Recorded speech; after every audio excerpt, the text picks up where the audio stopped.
Shalom. Bapak Saudara siap diberkati dengan kebenaran firman Tuhan? Mari buka Alkitab kita yang terambil di dalam 1 Petrus 3 ayat 10 sampai ayat yang ke-12. 1 Petrus 3 ayat 10 sampai 12 saya akan bacakan buat Bapak Ibu Saudara.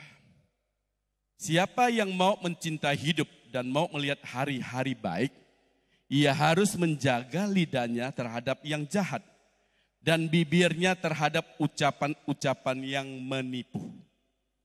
Ia harus menjauhi yang jahat dan melakukan yang baik. Ia harus mencari perdamaian dan berusaha mendapatkannya. Sebab mata Tuhan tertuju kepada orang-orang benar dan telinganya kepada permohonan mereka yang minta tolong, tetapi wajah Tuhan menentang orang-orang yang berbuat jahat. Yang percaya firman Tuhan katakan amin. Tema yang akan saya sampaikan pada pagi ini adalah dalam Tuhan ada jaminan masa depan. Apa Bapak Ibu?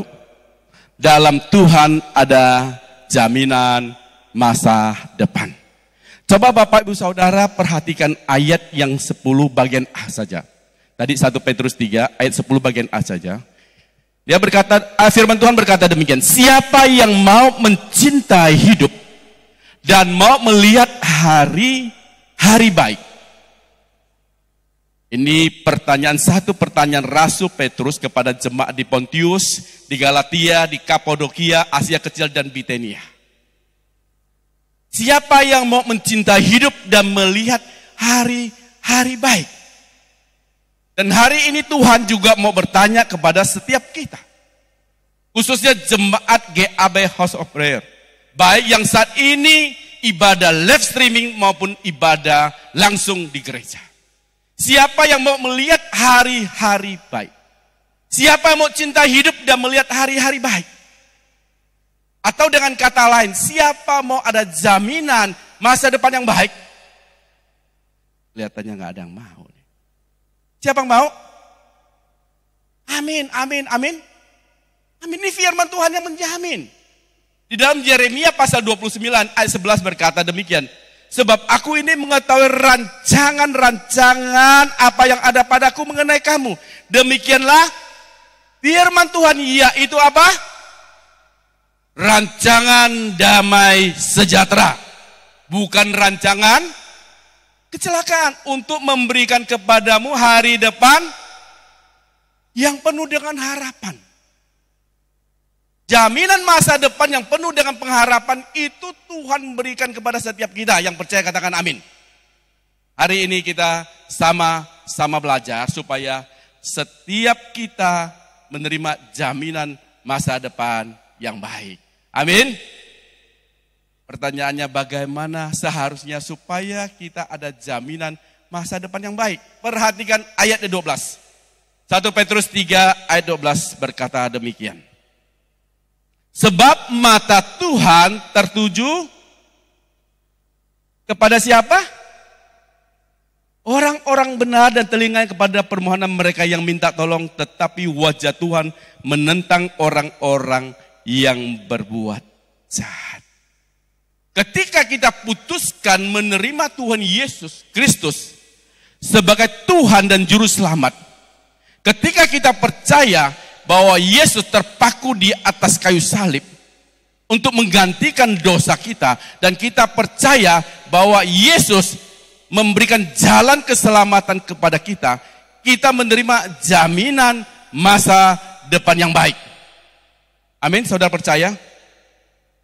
Bapak saudara percaya?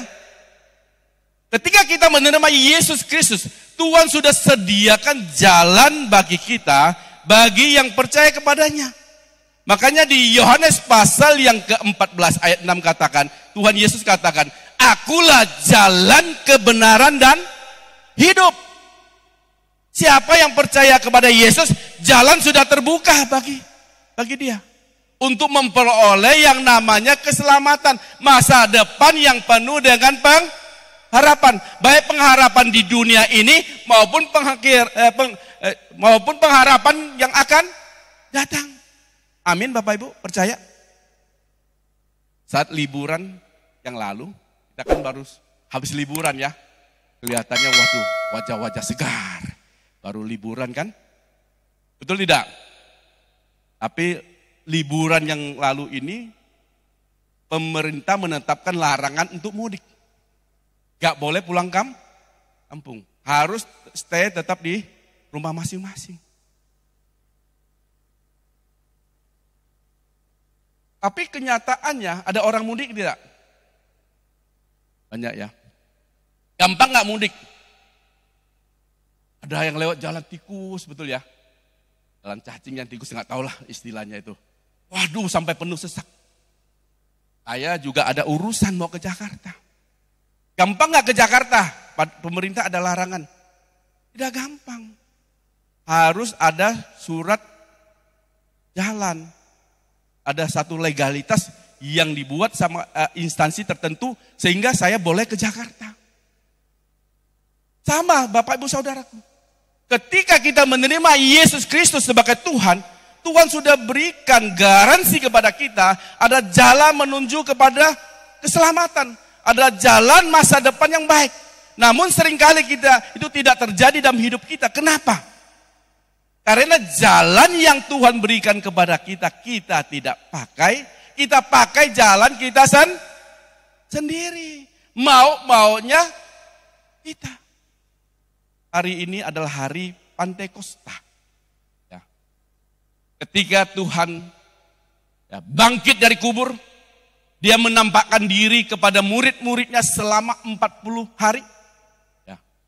Bukan hanya kepada murid-murid, dia menampakkan diri kepada banyak orang. Tapi sebelum dia naik ke surga, dia berjanji kepada murid-muridnya tidak akan meninggalkan kita sebagai yatim piatu. Dia akan menurunkan siapa? Roh Kudus, pribadi Allah sendiri untuk menyertai kita sampai kesudahan zaman. Ya. Jadi hidup kita tidak sendiri, ada Roh Kudus yang menyertai kita, yang menghibur kita, memberitahu jalan yang benar. Seringkali kita sebagai anak Tuhan, status kita adalah orang benar. Namun tidak berani bayar harga untuk hidup di dalam kebenaran. Bapak Ibu Saudara orang benar? Ketika Bapak Ibu Saudara terima Yesus, Bapak Ibu Saudara sudah menjadi orang yang benar. Status Bapak Ibu Saudara menjadi orang benar. Tapi pertanyaannya, apakah Bapak Ibu Saudara hidup di dalam kebenaran? Belum tentu. Yesus sudah menyediakan jalan bagi kita. Jalan yang dulu tertutup. Ketika Yesus mati di kayu salib, tirai bait Allah terbelah menjadi dua. Dulu ada yang namanya ruang Maha Kudus dan ruang kudus. Ya. Sekarang tidak ada sekat lagi, kita bebas ya, menghampiri takhta Maha Kudus. Tapi seringkali kita pakai jalan-jalan kita sendiri. Padahal kita sebagai orang percaya, dalam diri kita itu sudah ada yang namanya Roh Kudus. Bagaimana seharusnya supaya ada jaminan masa depan yang baik? Saya mau kasih tahu Bapak Ibu Saudara. Tidak cukup saja status Bapak Ibu Saudara menjadi orang benar. Tetapi kita harus mengambil keputusan untuk hidup di dalam kebenaran. Amin. Harus mengambil keputusan hidup di dalam kebenaran. Ayo katakan kanan kiri saudara. Untuk mengambil keputusan hidup di dalam kebenaran. Untuk hidup dalam kebenaran itu itu keputusan kita. Ya. Jangan ngomong mengalir saja. Jangan bilang begitu Bapak Ibu Saudaraku. Kalau engkau mengalir saja engkau dicaplok sama iblis. Tapi kalau engkau mengambil keputusan untuk hidup dalam kebenaran, iblis tidak bisa mencuri bagian dalam kehidupan kita. Di dalam 1 Petrus 5 ayat 8 katakan, iblis itu seperti singa yang mengaung-ngaung mencari mangsa yang siap diterkamnya. Kalau Bapak Ibu Saudara ambil satu keputusan yang kuat untuk hidup dalam kebenaran, iblis tidak bisa mencuri bagian yang baik dari bagian kehidupan Bapak Ibu Saudara. Amin Bapak Ibu. Kalau saya bilang hidup dalam kebenaran, saudara akan bingung mulai dari mana ya Pak? Hidup dalam kebenaran. Firman Tuhan kan banyak ya. Dari Kejadian sampai Wahyu yang mana Pak yang saya mau ikutin Pak? Bingung kan? Oleh sebab itu saya bagi menjadi dua ya bagian ya untuk hidup dalam kebenaran. Perhatikan bagian pertama. Lihat 1 Petrus 3 ayat 10. 1 Petrus 3 ayat 10. 1 Petrus 3 ayat 10.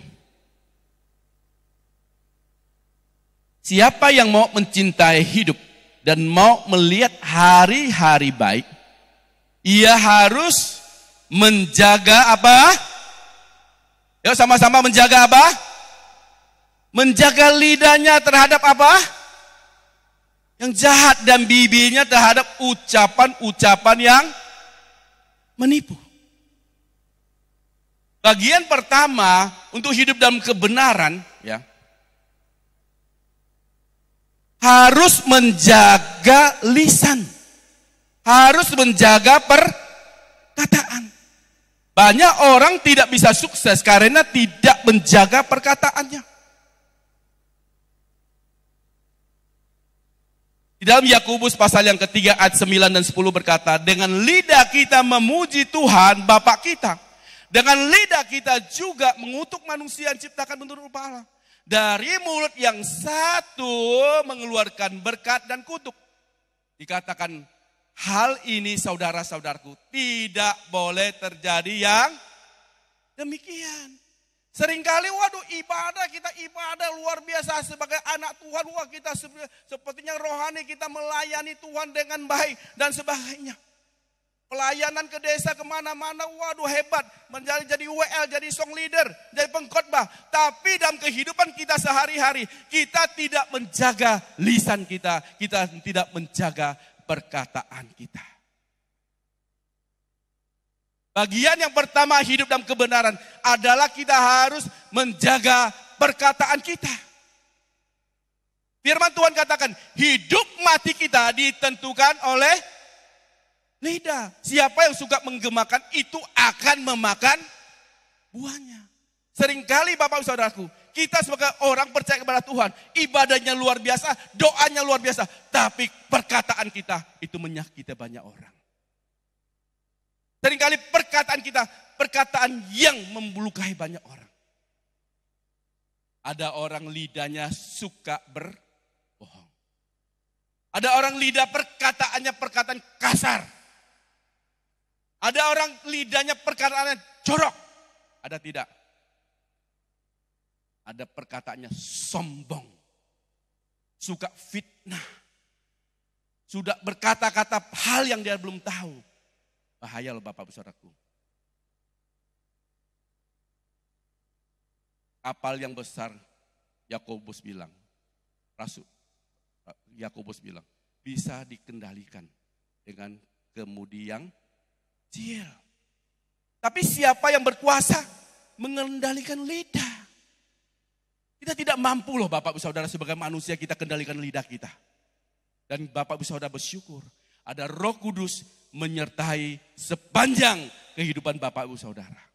Tuhan kita ada Tuhan yang baik, yang tidak meninggalkan kita sebagai yatim piatu. Dia selalu mengingatkan kita, memberitahu kita apa yang boleh kita bicara, apa yang tidak boleh kita bicara. Tapi seringkali kita tidak bawa kontrol Roh Kudus. Jangan hanya status kita saja menjadi orang benar, tapi kita juga harus berkomitmen hidup di dalam kebenaran. Salah satu bagian adalah kita harus mengendalikan lidah kita, kita harus mengendalikan lisan kita. Amin Bapak Ibu?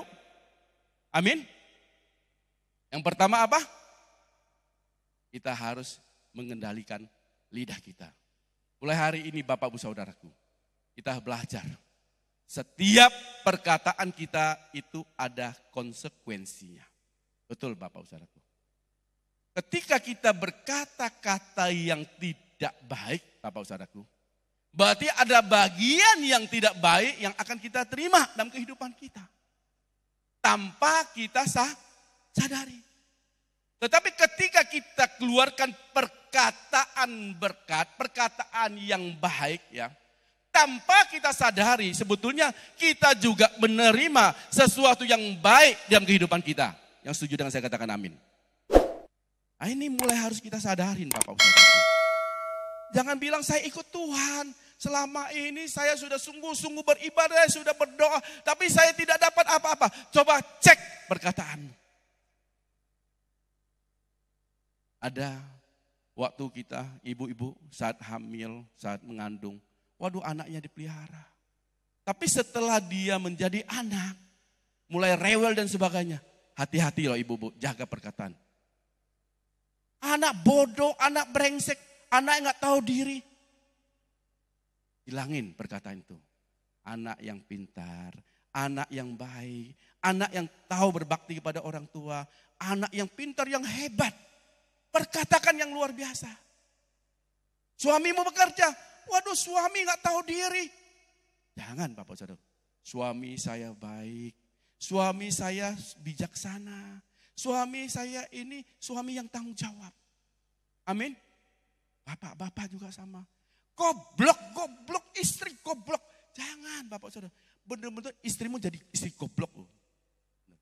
Jangan. Perkataan. Istri saya istri yang baik. Istri yang bijaksana. Yang pandai mengurus rumah tangga. Amin. Belajar. Berkata yang baik. Bagian yang pertama. Hidup dalam kebenaran. Harus menjaga lisan kita. Menjaga perkataan kita. Amin. Bagian kedua, hidup dalam kebenaran itu apa sih? Kita kembali di 1 Petrus 3 ayat 11. Kembali ya kita lihat ya.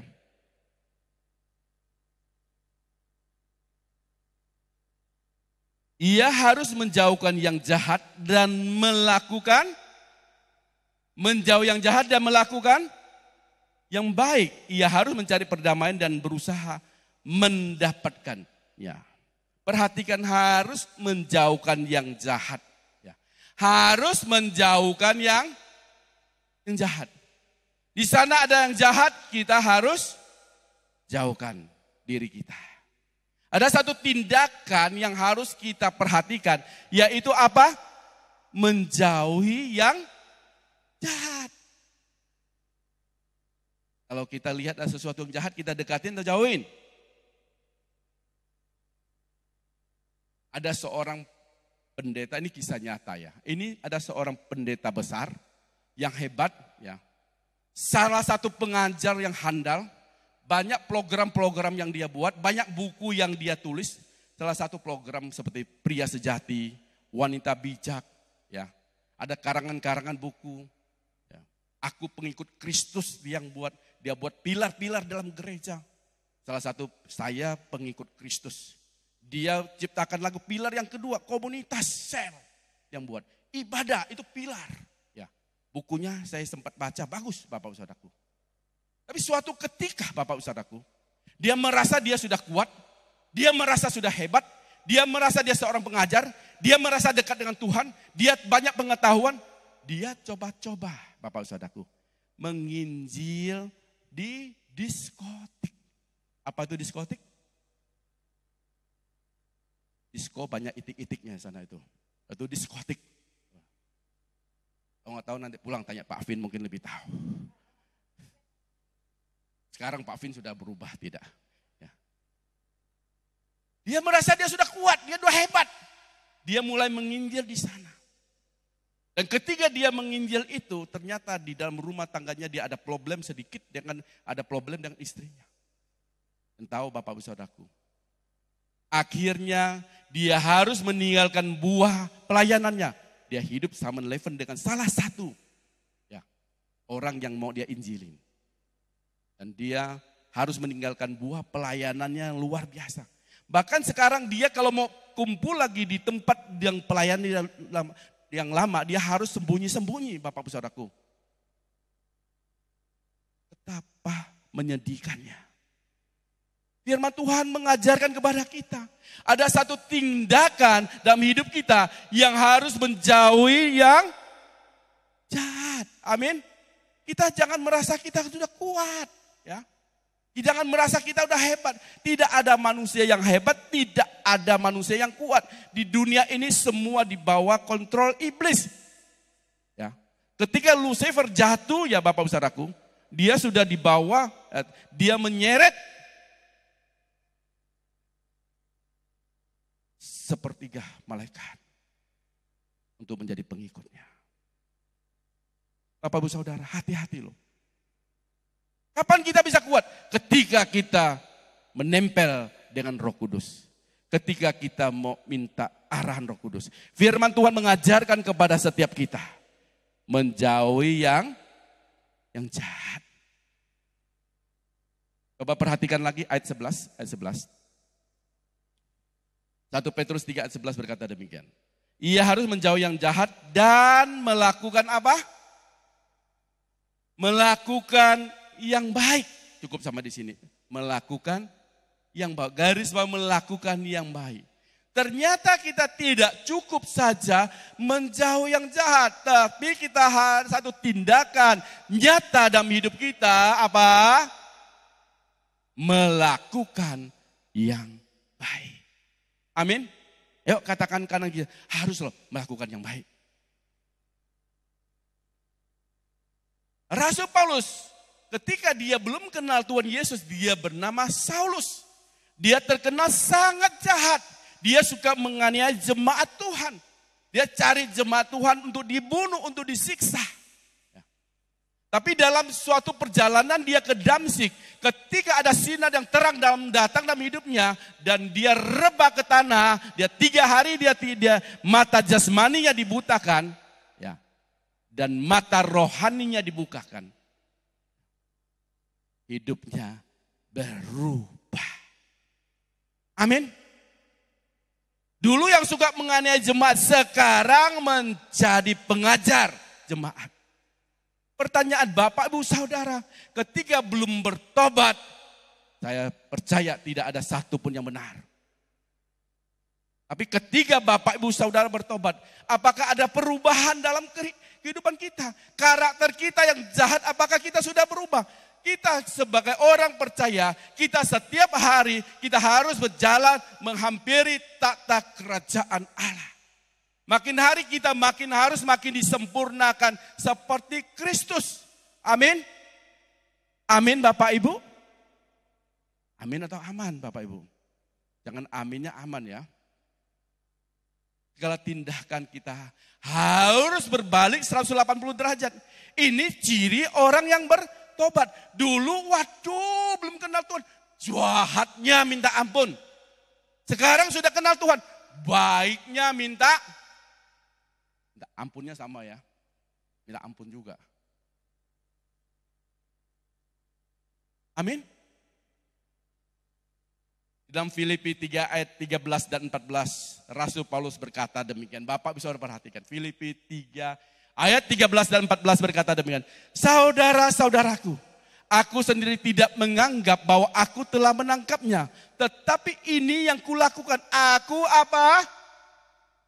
Apa? Melupakan apa yang telah di belakangku dan mengarahkan diriku kepada apa yang di hadapanku. Amin. Bukan hanya mengarahkan tapi berlari-lari. Ada satu tindakan yang keras ya Bapak Saudaraku. Kepada tujuan untuk memperoleh hadiah yaitu panggilan surgawi dari Allah di dalam Kristus Yesus. Sebagai orang percaya Bapak Saudaraku, kita bukan hanya menjauhi kejahatan, tapi ada satu tindakan nyata dalam hidup kita, itu melakukan sesuatu yang baik menurut ukuran firman Tuhan.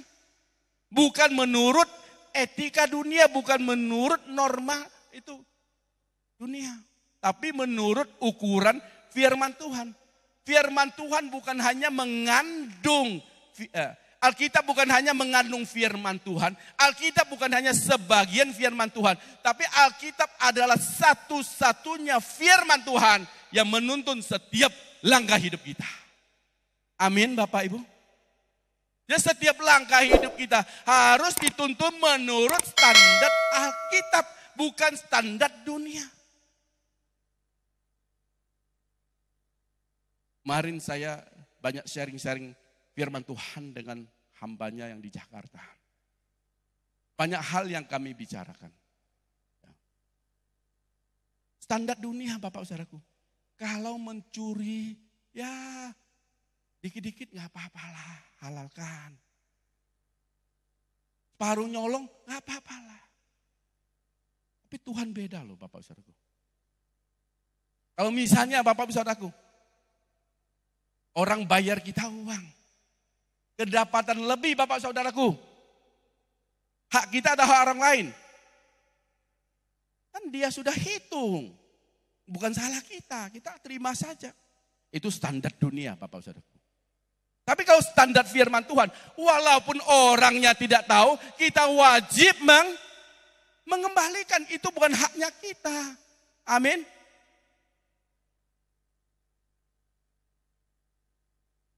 Jangan pakai standar dunia Bapak Saudaraku. Makanya Rasul Paulus luar biasa. Ketika dia berubah, ketika dia bertobat, ketika dia meninggalkan hidup yang lama, ketika dia percaya kepada Yesus, di dalam Roma 12 ayat 2 dia berkata demikian, janganlah kamu serupa dengan dunia ini, tapi berubahlah oleh pembaharuan budi. Ada pola pikir yang berubah. Yang dulu mengikut ukuran dunia, sekarang menurut ukuran firman Tuhan. Sehingga kita bisa membedakan mana yang baik, mana yang berkenan, mana yang sempurna menurut ukuran Tuhan. Bukan ukuran dunia. Ada satu tindakan yang nyata dalam kehidupan kita. Amin, Bapak Ibu Saudaraku. Menjaga tindakan kita. Dalam Tuhan pasti ada jaminan masa depan. Bapak Saudara percaya? Asal kita berani bayar harga, hidup di dalam kebenaran, menjaga lisan kita, menjaga tindakan kita.